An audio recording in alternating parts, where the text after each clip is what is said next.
ಚಿಕ್ಕಮಗಳೂರಿನಲ್ಲಿ ದತ್ತ ಜಯಂತಿ ಕಾರ್ಯಕ್ರಮ ಡಿಸೆಂಬರ್ 22ರಿಂದ 27ರವರೆಗೆ ನಡೆಯಲಿದೆ.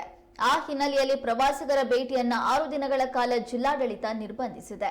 ಡಿಸೆಂಬರ್ 24ರಿಂದ ಡಿಸೆಂಬರ್ 26ರವರೆಗೆ 3 ದಿನ ದತ್ತ ಜಯಂತಿ ಕಾರ್ಯಕ್ರಮ ನಡೆಯಲಿದೆ.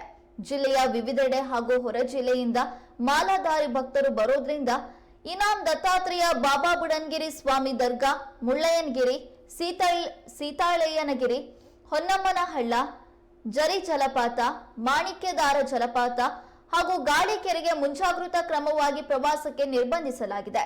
ಪ್ರವಾಸಿಗರು ಪ್ರವಾಸದ ದಿನಾಂಕಗಳನ್ನು ಮುಂದೂಡಿಕೊಳ್ಳುವಂತೆ ಜಿಲ್ಲಾಧಿಕಾರಿ ಮನವಿ ಮಾಡಿದ್ದಾರೆ.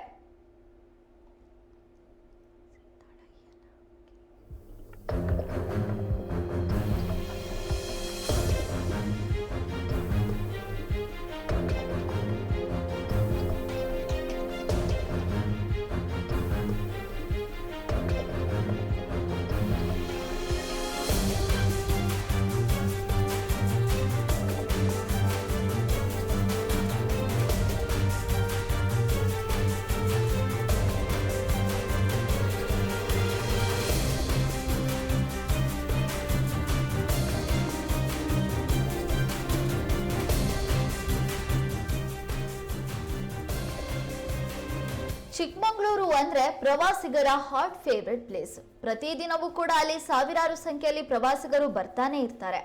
ಆದ್ರೆ ಇದೀಗ ಚಿಕ್ಕಮಗಳೂರಿಗೆ ಹೋಗುವಂತ ಪ್ರವಾಸಿಗರಿಗೆ ಒಂದು ಶಾಕಿಂಗ್ ನ್ಯೂಸ್.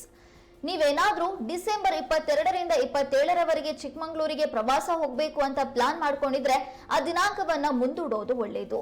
ಯಾಕಂದ್ರೆ ಅಲ್ಲಿರುವಂತ ಯಾವುದೇ ಪ್ರವಾಸಿ ತಾಣಗಳಿಗೂ ಕೂಡ ಅವಕಾಶ ಇರೋದಿಲ್ಲ, ನಿರ್ಬಂಧವನ್ನ ವಿಧಿಸಲಾಗಿದೆ. ಯಾಕಂದ್ರೆ ಡಿಸೆಂಬರ್ 22ರಿಂದ 27ರವರೆಗೆ ದತ್ತ ಜಯಂತಿ ಕಾರ್ಯಕ್ರಮ ಚಿಕ್ಕಮಗಳೂರಿನಲ್ಲಿ ನಡೆಯುತ್ತೆ. ಹಾಗಾಗಿ ಪ್ರವಾಸಿಗರ ಭೇಟಿಯನ್ನ 6 ದಿನಗಳ ಕಾಲ ಜಿಲ್ಲಾಡಳಿತ ನಿರ್ಬಂಧಿಸಿದೆ.